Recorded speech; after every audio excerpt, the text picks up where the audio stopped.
Hello dear students, linear algebra कर रहे थे हम। लीनियर अलजेब्रा के अंदर अपना टॉपिक क्या था? Rank and nullity. ठीक है, रैंक एंड नलिटी के बारे में हमने काफ़ी कुछ पढ़ा है अभी तक।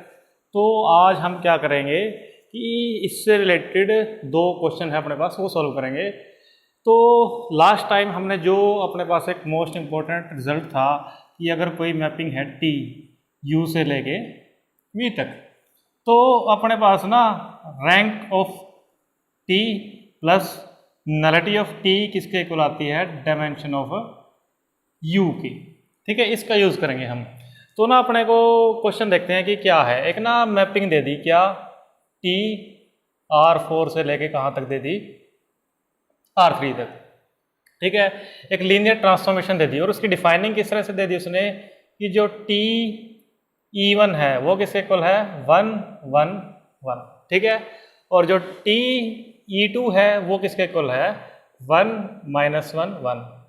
टी ऑफ E3 है जो वो किसके इक्वल है? 1 0 0। टी ऑफ E4 है वो किसके इक्वल है? 1 0 1। ठीक है, उसने क्या कहा है कि आपने क्या वेरीफाई करना है? Rank of range space of T, nullity of T equal to में किसके आएगा? डायमेंशन ऑफ R4 मतलब 4। ये हमने क्या करना है? प्रूव करना है। ठीक है, ये क्या थी? स्टेटमेंट है अपने पास। ठीक है, तो उसके लिए क्या करेंगे? देखो, सबसे पहले हमने क्या निकालना है? इसकी डायमेंशन निकालनी है और इसकी डायमेंशन निकालनी है। देखो, U ले लिया अपन ने कहाँ से? X ले लो। X ले लिया आपने कहाँ से? R3 से ले लिया, मान लो R3 से ले लिया। Y ले लिया, क्या ले लिया? Y ले लिया R3 से। यहाँ पे एक एलिमेंट एग्जिस्ट करेगा X, सच दैट क्या कि जो T ऑफ X है ना वो किसके इक्वल आएगा? इस Y के इक्वल आएगा। यही है डेफिनेशन। X कहाँ से आया? ये इससे, R4 से। तो जो X है ना वो किस टाइप से होगा? X1 X2 X3 X4, इस टाइप का होगा। ठीक है, इस टाइप का होगा ये X। तो इसका मतलब है कि इसके जो अपने पास क्या है? बेसिस है, उसके लीनियर कॉम्बिनेशन में लिखा जाएगा ये X। ठीक है, तो जो X है, ठीक है, वो उसके लीनियर कॉम्बिनेशन में लिखा जाएगा X1 E1 plus X2 E2 plus X3 E3। यही है। 4 है तो यहाँ पे क्या लिख दिया? X4 E4। ठीक है, कोई दिक्कत नहीं है यहाँ तक। अगर हम इसके ऊपर अप्लाई करते हैं T, ये क्या बन जाएगा? T of X। T of X की वैल्यू कितनी है? Y। Y is equal to में दिस। यहाँ पे क्या बन जाएगा? T of E1। ये क्या बन जाएगा? T of E2। ये क्या बन जाएगा? T of E3। और ये T E4। ठीक है, यहाँ तक कोई दिक्कत नहीं है। ये देखो कि आप Y इज इक्वल टू में, यहाँ पे देखो क्या है कि Y इज इक्वल टू में X1। T ऑफ E1 की वैल्यू कितनी दी है उसने? 1 1 1 plus X2। T of E2 की वैल्यू कितनी दी है? 1 -1 1 plus X3। T of E3 की वैल्यू कितनी दी है उसने? 1 0 0 प्लस X4 1 0 1। ये आपके पास आ गया कि एक ना वेक्टर है Y। ठीक है, वो क्या हो गया कि इनके लीनियर कॉम्बिनेशन में लिखा गया। मतलब कि Y इज इक्वल टू में क्या आ गया? X1 plus X2 plus X3 plus X4। और दूसरा क्या बनेगा? X1 प्लस, यहाँ पे कितना? माइनस X1 माइनस X2, बस इतना। थर्ड क्या बनेगा? X1 plus X2 plus X4। ये आ गया, देखो। ठीक है, कि Y इज इक्वल टू में दिस। इसकी जरूरत नहीं है, यहीं तक लिखो आप कि इस तरह से आ गया। अब देखो कि ये जो Y है, Y जो है ना लीनियर कॉम्बिनेशन में लिखा जा रहा है। कितने वेक्टर के? 1 2 3 4। कितने के? 4। लेकिन जो Y है हमने लिए कहाँ से था? R3 से था। इसकी तो डायमेंशन है जो ज़्यादा से ज़्यादा क्या हो सके। देखो, बेसिस के लिए दो चीज़ें लेते हैं कि इसका एलिमेंट लीनियर कॉम्बिनेशन में लिखा जाए किसी भी उनके स्केलर के। ठीक है, और दूसरी बात कि वो जो सारे वेक्टर होंगे ना वो क्या हो? Linearly independent. अब ये इसके अंदर लिखा गया, इसके अंदर कॉम्बिनेशन के अंदर। अब बात आई लीनियरली इंडिपेंडेंट। लीनियरली इंडिपेंडेंट के लिए आप क्या करोगे, देखो चार चीजें हैं, 1 1 1, दूसरा क्या है 1 -1 1, और तीसरा क्या है 1 0 0, फोर्थ, ठीक है। लीनियरली इंडिपेंडेंट तो आ गया। इसके अंदर से आप क्या कर लोगे कि पहले तो इन तीनों को चेक कर लो, उसके बाद इन तीनों को चेक कर लो, ठीक है। कोई भी तीन इसके अंदर आपके पास क्या मिलेंगे, लीनियरली इंडिपेंडेंट मिलेंगे, ठीक है। क्या मिलेंगे, लीनियरली इंडिपेंडेंट। तो जो आपके पास डायमेंशन होगी किसकी, आर ऑफ टी की, रेंज स्पेस ऑफ टी की, वो कितनी आएगी आपके पास 3, कितनी आएगी आपके पास 3, इसकी क्या आ जाएगी, डायमेंशन आ जाएगी, ठीक है।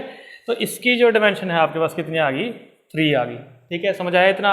अब बात है कि नलिटी की डायमेंशन निकालेंगे।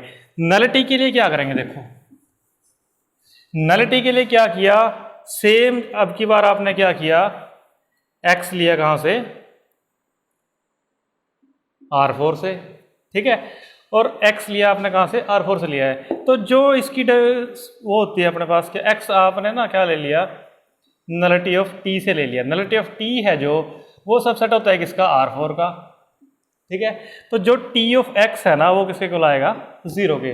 तो ये जो है अपने पास इक्वेशन दी हुई है, इसके अंदर आप क्या करोगे, यहां पे x था, t ऑफ x लगाया आपने, उसके बाद इसको रख दोगे इक्वल टू में 0 के, इसके इक्वल रख दोगे 0 के।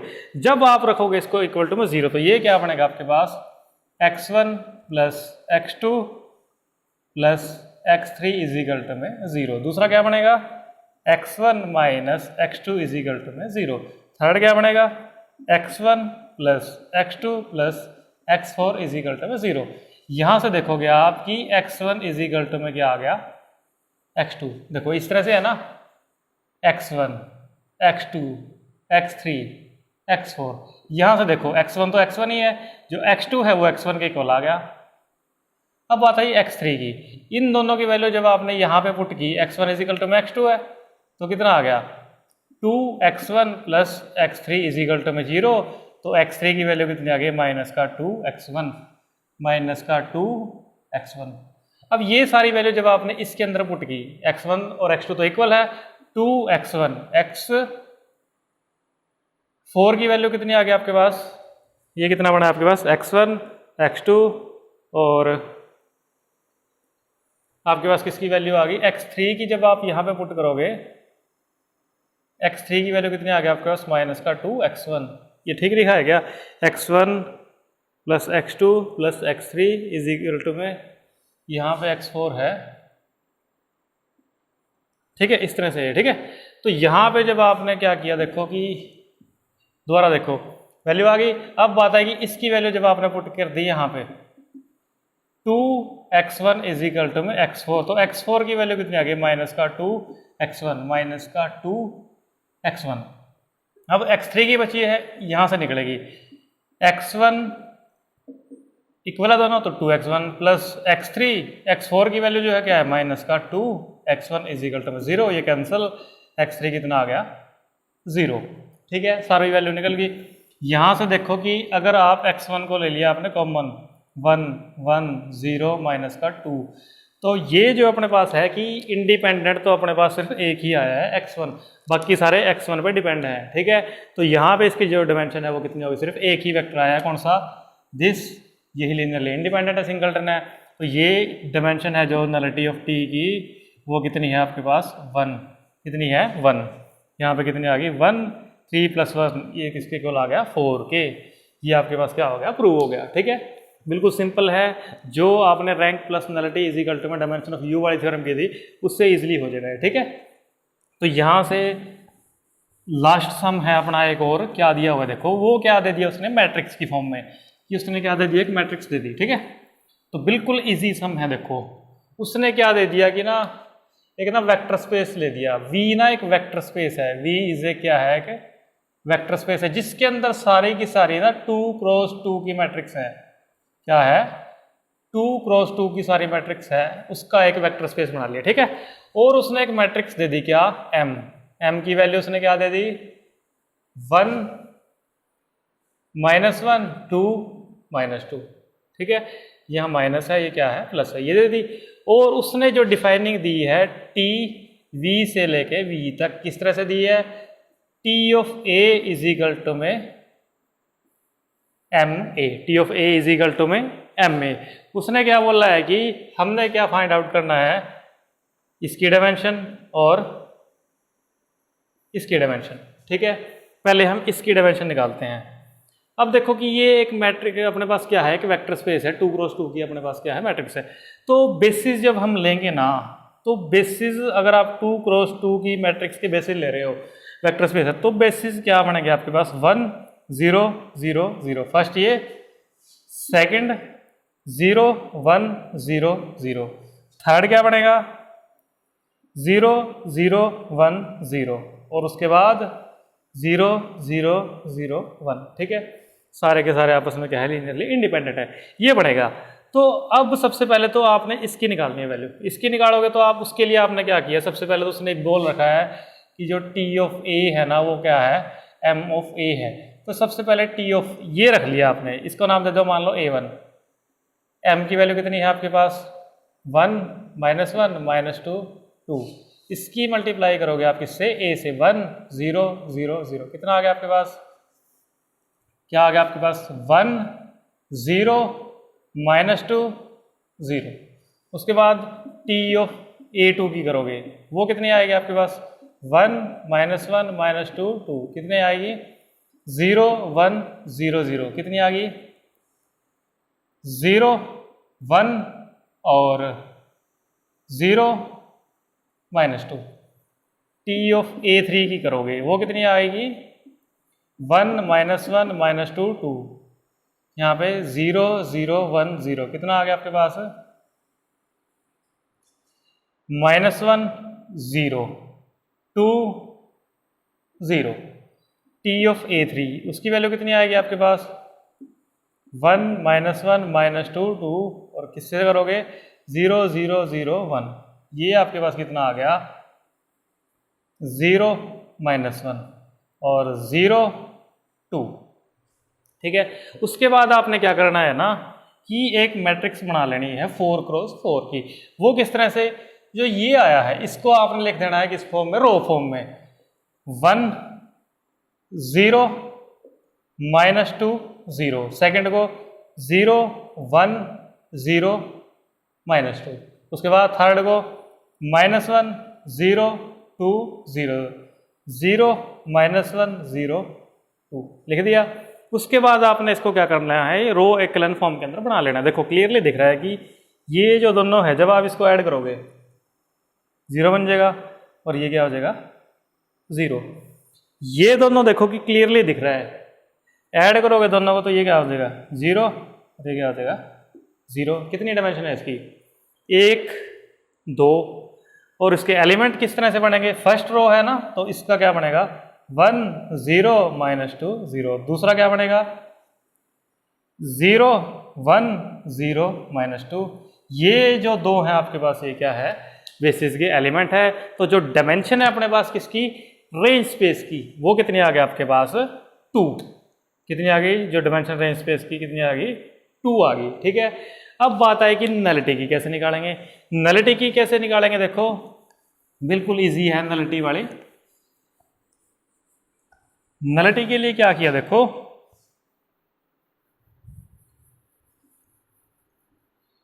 नलिटी के लिए क्या करते हैं, देखो नलिटी के अंदर सबसे पहले तो देखो क्या होता है कि अगर उसने ये दे रखा है कि T of A is equal to में MA, ये दे रखा है उसने।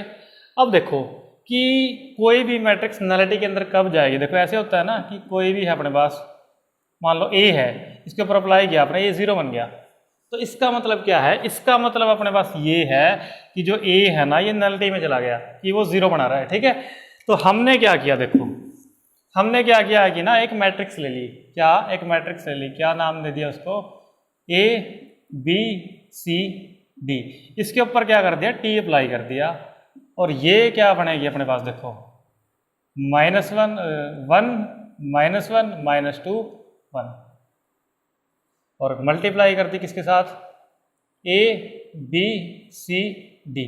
हमने बोला कि ये जो मैट्रिक्स है ना नलिटी में जा रही है, मतलब T ऑफ दिस अप्लाई किया तो ये क्या बनेगी 0। हम क्या लेके चल पड़े कि ये जो मैट्रिक्स है ना ए, ये क्या है अपने पास नलिटी में से उठाई है अपन ने, नलिटी में से उठाई है तो टी अप्लाई करेंगे 0 बनेगा। इसकी डिफाइनिंग किस तरह से, इस तरह से है। तो इन दोनों की मल्टीप्लाई अपने पास क्या आएगी 0। मल्टीप्लाई करो क्या आएगा a माइनस सी, यहाँ से b माइनस डी, यहाँ से कितना आ गया माइनस का 2a प्लस में 2c, और यहाँ से माइनस का 2b प्लस में 2d। इक्वल रखोगे आप 0 के तो a इज इक्वल टू में c, b is equal to में d, और यहाँ से कितना आ जाएगा a इज इक्वल टू में c, b is equal to में कितना आ जाएगा d। क्लियरली दिख रहा है देखो कि ये दोनों सेम है, सेम है तो इस तरह से भी लिख ले, कोई दिक्कत नहीं है। अब यहाँ से देखो कि एक वैल्यू दूसरी पे डिपेंड है, क्या है एक वैल्यू दूसरी पे। एक बार तो आप क्या ले लो, a को 1 ले लो, b को क्या ले लो 0 ले लो। a को 1 लिया आपने, b को 0 लिया, तो आपके पास कितना आएगा a इज इक्वल टू में c 1, ये कितना आ जाएगा दिस, ठीक है, क्योंकि b इज इक्वल टू में d। एक बार क्या ले लो, a को 0 ले लो और b को क्या ले लो 1 ले लो। उस केस में क्या आएगा, a को आपने क्या लिया है 0 तो c भी 0, दिस ये आ गया आपके पास। ये क्या है 2 है, तो इसकी भी जो डायमेंशन आपके पास कितनी आई है 2 आई है, तो ये भी कितनी है आपके पास 2 है, ठीक है। तो ये आपके पास क्या था कि अगर आपने मैट्रिक्स के केस में इस तरह से अगर आपको दे रखा हो तो उस केस में आप क्या करोगे, रेंज स्पेस की और नलिटी ऑफ टी की क्या करोगे, डायमेंशन कैसे फाइंड आउट करोगे, ठीक है। तो ये था हमारे पास जो चैप्टर था क्या, रैंक एंड नलिटी का। तो सेकंड यूनिट है आपकी, उसके अंदर 4th और 5th चैप्टर है, दोनों कंप्लीट हैं। तो नेक्स्ट टाइम हम क्या करेंगे कि 3rd यूनिट स्टार्ट करेंगे, ठीक है। तो तब तक आप क्या करोगे, रैंक एंड नलिटी चैप्टर को कंप्लीट करोगे, जो भी इसके डाउट्स है वो आप बताओगे और हम क्या करेंगे नेक्स्ट टाइम इसको डिस्कस करेंगे।